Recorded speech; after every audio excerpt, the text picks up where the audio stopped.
As you respond to that, let's get to the second part of the question, which is how do we actually fix this? How do we prevent kids of any president, regardless of their political party? The way you fix this is you have intellectually honest people call out corruption where they see it, whether it's on the Democratic side or the Republican side. Somehow I could see it on both sides, whereas Charlie Kirk thinks Daddy Trump did nothing wrong. Look, I'll ask you again, Kyle. Show me one deal that they signed since they became president. My dude, I don't know if you're listening or not, but I said very clearly. Can you name another deal? Okay, are you going to let me talk? Just name a deal. Are you going to let me talk? You don't make $83 million in 1 year when Daddy is president as an oopsie. Right. So their income the year before that was $90 million and $95 million. They did business before they went into the White House, so they did not sign any new deals. This is the cute little trick. You do recognize that, right, Kyle? Because as soon as I say, well, hold on now, it's proven that he took $300,000 from the Saudis while in office, he's like, oh, that doesn't count either. Well, so whether they're in office or they're out of office, it doesn't matter, and it's not corruption. Well, isn't that fucking convenient? That's super convenient, isn't it? Here's the other thing that really fascinates me. Maybe you can explain it to me, Kyle. Is that when you own international assets and you become president of the United States, are you just supposed to sell everything? Yes! Really? Wow. Wow. So let's build out this argument. So you got it. Hold on, Kyle. You spend 50 years building a business from nothing, fighting back bankruptcy, with Daddy's renegotiating money, creditors, employing hundreds of thousands of people over 50 years. And then you give that business to your kids. That's not good enough. You somehow have to sell everything in a fire sale to try to appease the media and the far left wing. There was a president, excuse me. You will not be perfectly happy until Donald Trump's net worth goes down significantly. Basically, what this is all about is in search of corruption that does not exist. Oh, please. The reason it does not exist is that Republicans and conservatives are held to such an unrealistically high standard. If President Trump's sons were going around to China right now, seeking out money, seeking out deals, it would be all over the news. Hunter Biden, you know this. Hunter Biden went to Ukraine for one reason. You sure know how to talk a lot, don't you? I'm sorry, what? You sure know how to talk a lot. But Kyle, you should start refuting what I'm saying, not swearing and walking around. You're just not listening. All right. Kyle, I'll let you give the last word. Charlie Kirk is so right over here. First of all, Kyle Kulinski, all he's doing is dropping F-bombs, dropping S-bombs, dropping all kinds of vulgar bombs all there. Okay, walking around the stage like a rooster, okay, that has his, cock, clucked or whatever. I mean, this is just unbelievable here. This happens every single effing time when the left starts a debate or can't use proper debate tactics or refute the facts that somebody's presenting or refute, the words that someone is presenting. And what do? They either drop the R word, racist, the B word, bigot, by God, the I word, insurrectionist, homophobe, this phobe, that phobe. If that doesn't work, then guess what? Go down to the F-bombs, go down to the swear words, go down to all kinds of other tactics, roll your head, roll your eyes, move around the stage. They all do it. Hassan Piker did it in his thing, using F-bombs, getting upset, histrionics, sank the Jenk, Uyghur of the Young Turks, the Young Jerks. He does the same thing, that bloviating buffoon. When he starts to get upset and mad, everything comes just crashing down.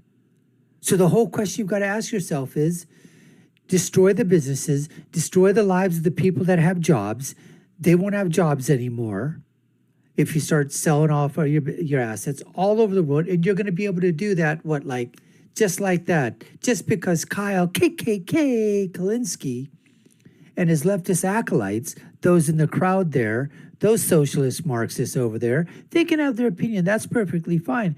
But sometimes their opinions are just simmering. They're just stupid. They're just idiotic. They're just moronic. They're just retarded. I mean, this idea when he says, so he's just supposed to sell his assets? Yes, he's supposed. Now you get it. Now you said it, Charlie. And he struts around the stage. Kyle Kulinski. I mean, folks, I don't even know how you could put that into. I don't even, it would be something to say. Maybe there's a way. I don't know what there is, but there has to be a way somehow that if somebody's there coming up with that kind of money, but you can't penalize it, but it would be in a way that you present it nicely to say, but these histrionics, these fits that you're having, basically you're having a hissy fit.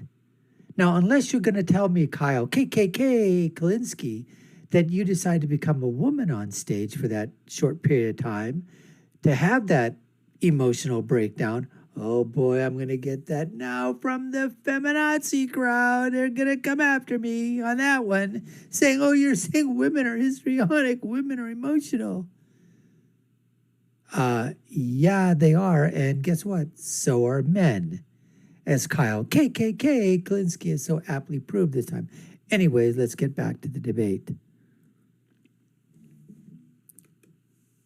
No, this will be very simple, and I'll go right to the point, unlike him. So there's a president by the name of Jimmy Carter. He had a fucking peanut farm, and he had to sell his peanut farm because the Supreme Court rightly said, you know what, man, that could be an issue because you could have foreign governments funneling you money through your peanut farm, and we can't have corruption. We're supposed to be a first world country. But somehow this fucking president gets to have hotels all over the world, a hotel in D.C., the Saudis funneling him money. Let me say this one more time, and this will be the final time. If this was the Clinton Foundation, I would be just as up in arms. But when it's the Trumps, I'm up in arms and you're not, and that says a lot. All right. Final question on the international stage. We talked at the beginning of this debate about the working class and the Rust Belt. Are we winning the trade war? It depends. Look, I think one of the longest lasting and most important legacies of this president is reorienting our entire foreign policy towards our greatest enemy, which is the Chinese Communist Party. Both parties, Bush and Obama together, had a bipartisan agreement to try to continue to allow China to dump products into our country and hack our cyber grids and build Confucius Institutes on our college campuses while middle America was continually disenfranchised. And guess what? There's going to be I believe, a very good deal struck on trade with China very, very soon. And China has been screwing the world for so long. They have the world's second biggest economy, yet they're still classified as a developing nation. They're allowed to pollute unrestricted without any sort of oversight whatsoever. And this president, I think there's a lot of bipartisan agreement. I think you'll agree with this, Kyle, reorienting our entire foreign policy and our entire national conversation against the rise of China. And guess what? I totally stand with the people of Hong Kong, unlike the National Basketball Association that just wants to continue the money flow from China coming there. And so, look, I think absolutely, and we've already seen President Trump renegotiate NAFTA, yet Nancy Pelosi refuses to move the USMCA through Congress. We've seen President Donald Trump sign a historic trade deal with Vietnam, sign a historic trade deal with Japan. And guess what? I'm a big believer in bilateral trade deals. I think the Trans-Pacific Partnership, my goodness, NAFTA, TPP, all this stuff should be blown up and done bilateral trade deals one by one, and that's much more long-term sustainable than just having these globalist type, trade deals that benefit the rich, the few, and the well-connected. All right. Kyle. The question was about... Are we winning the trade war? Yeah, that's a complicated question. You have to look at the net job loss or job gain. And there are some specific industries that did well as a result of the tariffs that Trump put out there. I think the steel industry is doing better as a result of that. But then there is this other backlash effect where other industries are hurt by it. So if you look at the total job loss or job gain, I do believe we're a little bit in the negative. So I think there's a case to be made that we're not winning the trade war. However, I will say I actually don't disagree with the idea that you have to do something because this country has absolutely been destroyed since our manufacturing base was just gutted, and that has to do with NAFTA, that has to do with permanent normal trade relations with China, that has to do with, all these trade deals. I mean, just point blank period, it was all for the rich and the corporations, and it screwed over workers, and we should have never done those deals in the first place. I think that's one of the main reasons why Donald Trump won is because he went to the Rust Belt and he told those people, I'm going to bring your jobs back and all this stuff. So, it's a complicated question. I think we need to do something on trade. I don't think I trust Trump in the exact way that he's going about dealing with it. All right. Well, then you should come up with your own solutions that are basically just saying it's complicated. It's a complicated question. If you can't come up with some answers and specifics, like Charlie Kirk did in terms of what Trump is doing, and just basically that I just don't agree with the way Trump is handling it, well, you have no freaking clue as to how he's handling it, and you don't even have a single answer yourself. Whether it's good or bad, whatever your premise is going to be, how are you going to present that and say, well, this is what I think that would be done, that should be done, that Trump should institute to increase the worker base, to bring back those jobs, to allow those manufacturing jobs to come back to the United States, either the ones that we shipped overseas before through NAFTA and all that other crap going on, or how do we build that manufacturing base back up again? You should have an idea, because if you don't have an idea, here's what you ought to do, Kyle Kulinski. Here's what you ought to do. Watch very carefully.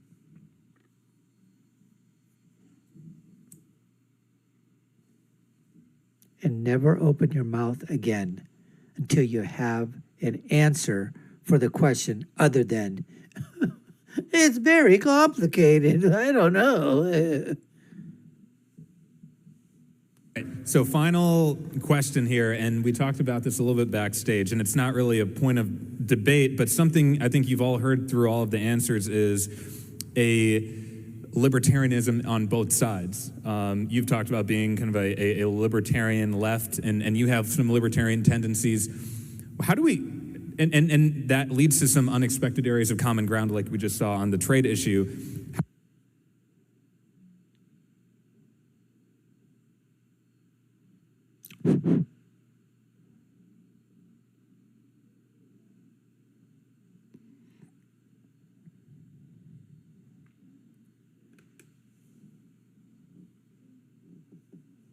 How do we create some space for that in our politics where the populist left and the populist right can unite on some of these issues?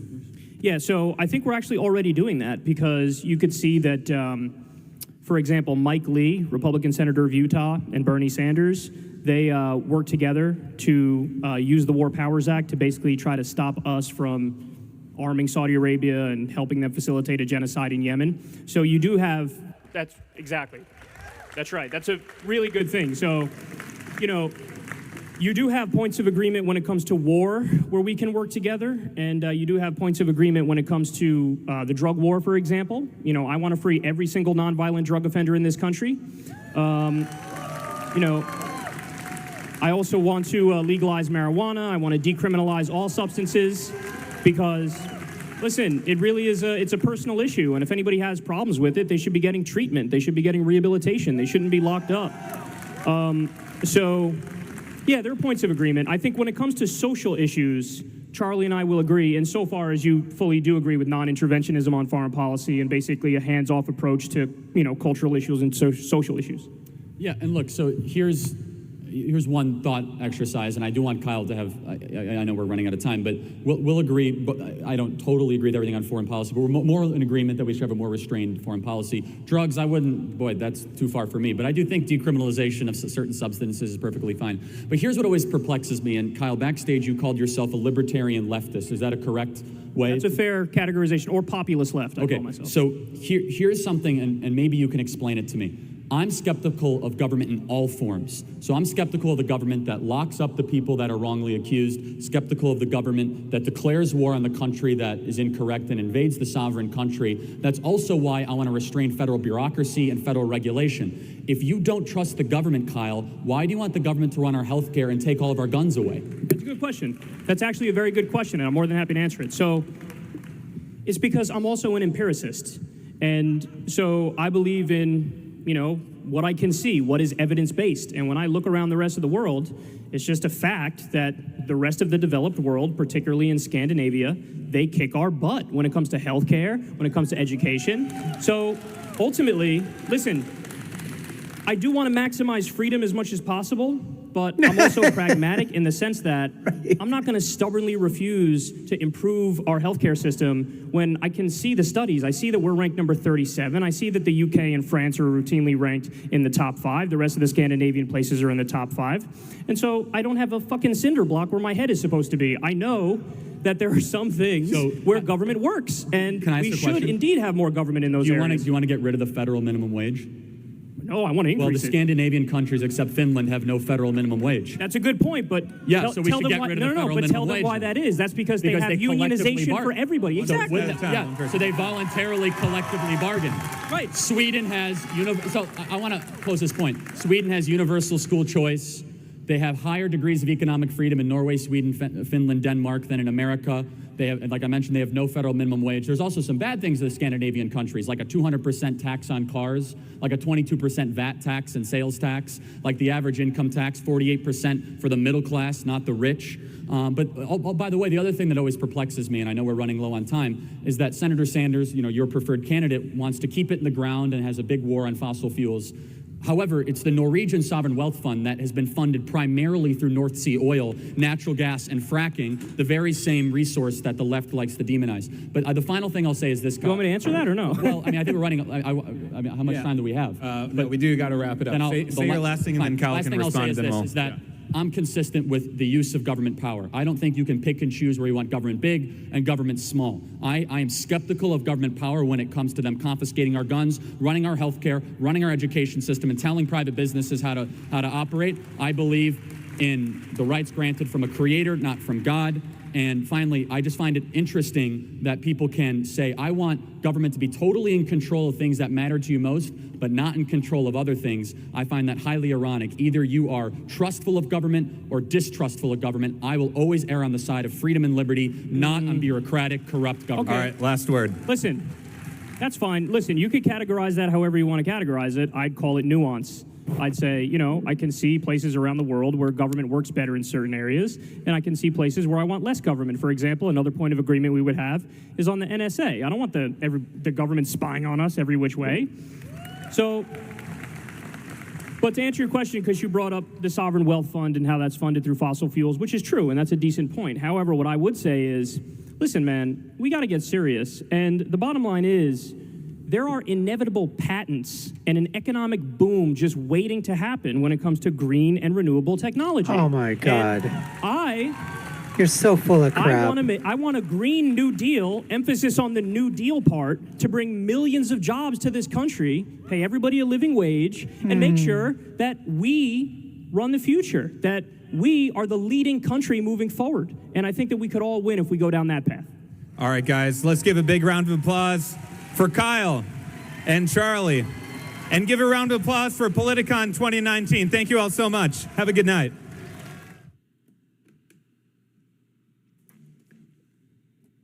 Well, so at the end of it, they did get together, kumbaya moment, give each other a hug. I mean, Charlie should have whispered in his ear and basically go, dude, bruh, enough with the F-bombs. I mean, come on, we're debating over here, man. You gotta, you want to be emotional, okay, with your facts, with your figures, with your data points. Be emotional with your assertions. Be emotional with your points on topic. Not just strutting around, like a rooster with its head cut off and dropping F-bombs and, any other kind of bombs all over the place when you don't have anything, good to say. And about that thing with the Nordic countries and Scandinavia and Norway and Finland, all that with the Sovereign Wealth Fund, you talk about with healthcare, you're talking about 99.99% white countries all the way across. You're not talking hardly any Asians, hardly any blacks, any Jewish people, any Chinese, any Japanese, any Asians, Pakistani, Indian, Middle Eastern, Spanish, Latino, Hispanic, African, none of that. So, of course, most of the disease processes that are going to happen are going to be what? Primarily those that occur to ethnic white populations. And then you're only talking millions of people in a country in a very small area geographically located, rather than 350 million people located across almost 3,500 miles of an expanse. Some in packed areas, densely populated cities, others very sparsely populated. And then you're talking about all of the health challenges that are associated with all sorts of demographics, all sorts of ethnicities, all sorts of heritage. I mean, all sorts of mixed population, mixed race, all of that. And then there's no wealth sovereign fund here in which, the citizens are getting a piece from. So, and then everybody would like to have this thing in terms of all the innovations, all the new inventions, all the new technologies that are occurring. We've been hearing this for years, that the green jobs are going to be there. They're going to create a living wage for everybody. Everyone's going to have $1 million a year job in this industry. It's just not going to happen that way, folks. It's not going to happen. What were we told by Yin Yang? Remember the guy, I can't remember his name now, it's so obscure. The guy, last name of Yang, running for president. What was he saying? All the truckers, that by the time 2024 rolls around, what was going to happen? All the truckers, they were going to lose their jobs. We're going to have to train truckers to go learn how to use a computer. They're going to have to go back to school. They're going to have to learn, how to get into the, into the 21st century technology, because their trucks the trucking industry was just going to go by the wayside. We have self-driving trucks and all that. That was yin yang from yang, wasn't it? And so we hear this all the time. Millions and millions of good paying jobs. Sounds good. Just never delivered. Anyways, folks, we appreciate you taking the time to watch. You've been watching the Dr. Nasir Shaikh Show. I've been your host. My name is Dr. Nasir. If you've been done so already, subscribe to the channel, like, share, and follow us. You all know what to do. Check out our other video links above and below.